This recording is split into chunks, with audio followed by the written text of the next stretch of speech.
Hello, Gemini. Welcome in or welcome back to Go with the Flow Tarot. This is going to be a reading for the month of February. I'm going to pull 3 cards from this deck, one for the beginning, one for the middle, and one for the end, and then we will clarify from there. Afterwards, I will close out with an oracle card for you. Interesting, interesting. Okay, so what we've got so far here, Gemini, for the beginning of February, you have pulled the Knight of Swords. So this could be you fighting the good fight. This could be you thinking you're fighting the good fight. This could also mean being a little too hasty. We will obviously have to clarify to find out more. In the middle of the month, it looks like you're focusing on your home life, resources, finances, stability, things of that nature, with the Queen of Pentacles coming out. Always a good card to see. She's very positively focusing on her resources. Towards the end of the month, you might be dealing with some self-imposed restrictions with the 8 of Swords coming out. Another thing to note with this card is that the blindfolds in the tarot represent not trusting your intuition. So if she would just go deep within and listen to her inner voice, her intuition, she would realize that she's not in as bad of a situation as she thinks she's in, and she can actually get out of it pretty easily. So let's start clarifying here. Starting off with that Knight of Swords in the beginning of February for the Gemini collective, please. The Emperor wanting to make an appearance there.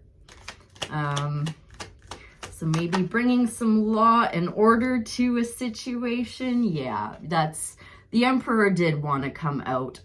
So this is one of those rare occasions where you're actually fighting the good fight, and you're going to see justice because of it. So this is cause and effect. While technically justice is a neutral card, I do view it as a positive card as long as you're always doing your best to be the best person that you can. That's going to bring some cause and effect, which is going to lead you to start looking at your resources there.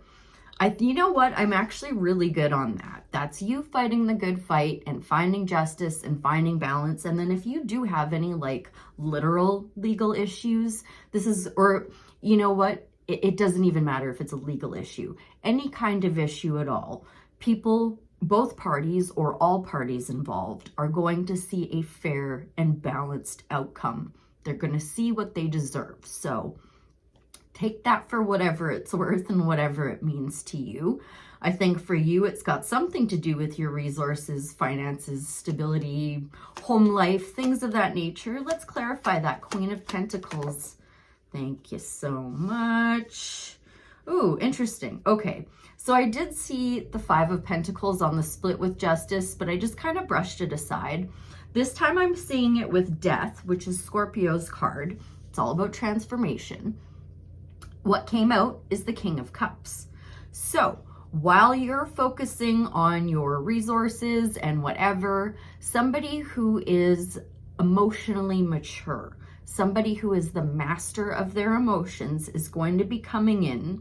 For what? I'm not sure. Let's tap in a little further to find out. I will say that's Scorpio's card. It can incorporate Cancer and...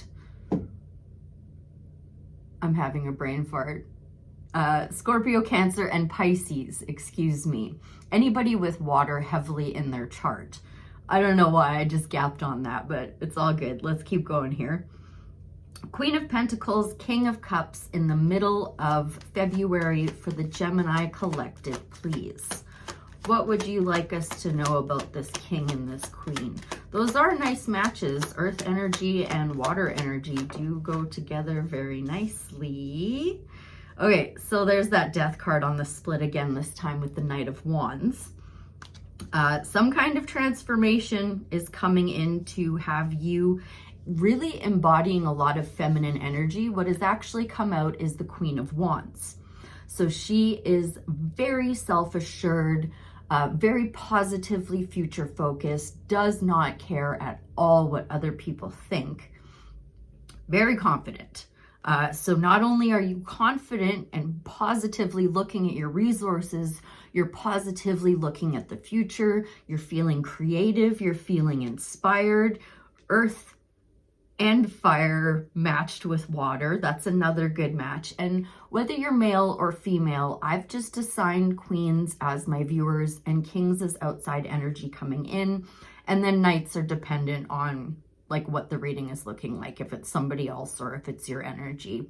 Usually I can figure that one out on my own.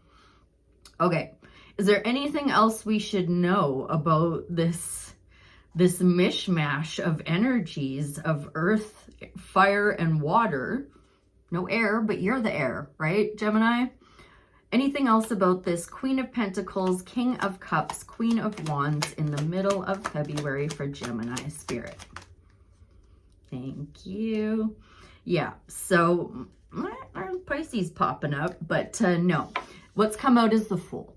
So you're going to be taking a leap of faith into a brand new cycle with what looks to be like someone who is the master of their emotions. Could have water heavily in their chart, or it could just be them as a person, but it's the start of a new cycle. So that all looks really good. Why are we dealing with those self-imposed restrictions at the end of the month then, Gemini? What with the Eight of Swords at the end of February for the Gemini collective spirit? Eight of Swords at the end of the month for the Gemini collective for their greatest good, highest timeline, and their highest purpose. Thank you so much. The Hermit. Okay, so, I mean, it kind of looks like she's been put in a timeout, right? The Hermit is talking about you taking a voluntary timeout. You're going to retract your energy away from everyone and everything that you possibly can. Sit down and go deep, deep within and make sure that the choices that you're making are going to lead to you being the change you wish to see in the world. That's what the Hermit's all about. He goes up the mountain to look into the lantern. The star inside of that lantern is like the star Aquarius, by the way, fun fact. But yeah, bring some Virgo energy to the table. Oh, Libra. I did not mention that was Libra. A Fool, again, is actually heavy Pisces energy.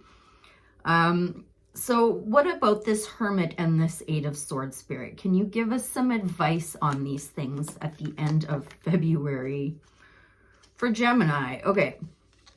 Four of Swords came out, but it's like very clearly and obviously came out in the reverse. So if this came out in the upright, I would be telling you to rest, relax, recover, meditate, and pray for a blessing. But it came out reversed.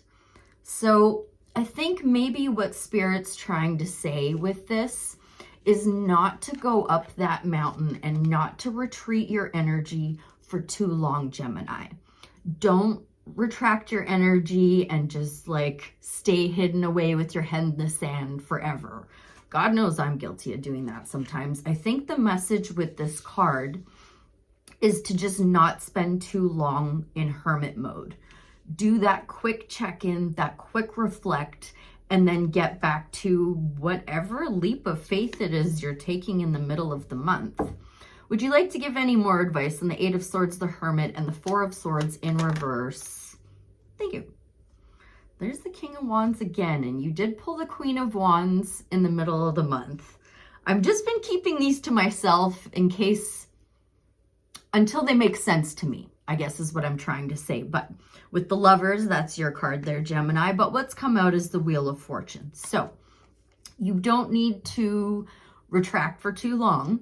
And you don't really need to pray for a blessing because Spirit's going to bring one in for you with divine timing, divine intervention, and the wheel is upright. It's in your favor, Gemini. So not too much to be concerned about there. That's good. I always get a little bit nervous when I see the Eight of Swords, but it looks good. It's just Spirit telling you to do like a quick tap in. And then the wheel is upright, so they're going to bring some kind of blessing your way. All right, with all of this in mind now, Spirit, this whole month in front of me, have we any more advice from the tarot for the Gemini collective before what? Maybe a Sacred Creators Oracle, I'm thinking. Nope, no more advice. You're going to get everything you want and desire with that Wheel of Fortune. I asked for more advice. The 10 of Pentacles is not advice. The 10 of Pentacles is Spirit letting me know that as long as you don't retreat for too long and you actually lift those self-imposed restrictions, you're gonna get either like a gift from an unlikely source, or this could just be this could be a material gift or a gift of knowledge. But either way, it's like everything you want and desire, or it's going to be a piece of information that's going to lead you to everything you want and desire. But with that Wheel of Fortune there, I mean, come on. So I do think a Sacred Creators Oracle is what I will go with. For the Gemini collective, please, maybe just to help them out with those self-imposed restrictions or that hermit mode, or if you'd like to speak to that potential relationship starting up in the beginning of the month, Creator Earth. Okay, we do have a little bit of pentacle energy here, so let's see what Chris Ann has to say about Creator Earth. I think it's, sorry, it's been a while since I've pulled one of those. 141. Way at the back. Way at the back. There we go. Earth energy is grounded and rooted, and it is connected to our safety and our stability. Queen of Pentacles. It's the realm of our finances and generosity, and it's the realm of family connections. It's the material essence of the world. Comfort and nourishment are this element's gifts. How safe do you feel in your material world? What could you do to feel more nourished by it? Do you have the possessions you need to survive? Does your safety net include a network of people whom you love? How grounded are you in the day-to-day? Earth energy gives us security of peaceful surroundings, the vitality and strength found in a nutritious meal, and the cheerful laughter found in community. Are you tapping into all of its power? Element of Earth deep dive. Try earthing. Go outside in the grass, barefoot, and ground yourself to the earth. And if you live in a climate like I live in, and that's not possible right now, use a plant. That's what I do. This works just like grounding a wire would work. While your skin touches the earth, you will be grounded. If you hooked yourself up to an electronic device to test yourself, it would agree. This physical grounding to the earth can dissipate energetic blocks. It can calm the emotions of the nervous system. It can bring balance.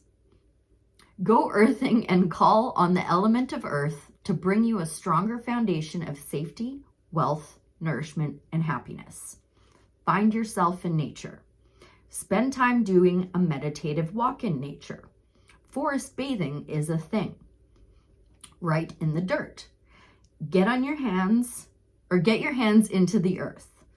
Or grab a mud mask and start slathering all over your body and write your wishes in the mud. You could even write your intentions down and then bury them beneath a growing plant. Enjoy the feeling of earth in your hands as you play, and ask the element to gift you a message or to vibrate the healing energies of earth into your body and into your life. Getting closer to the mud will help you bring this earth energy to life for you. Creator Earth. Yep. Well, there's the King of Cups and the Queen of Wands, but the Queen of Pentacles, I think, is the highlight of this reading, Gemini. I hope that was helpful. I thank you ever so much for being here, and I'll see you again real soon. Bye for now.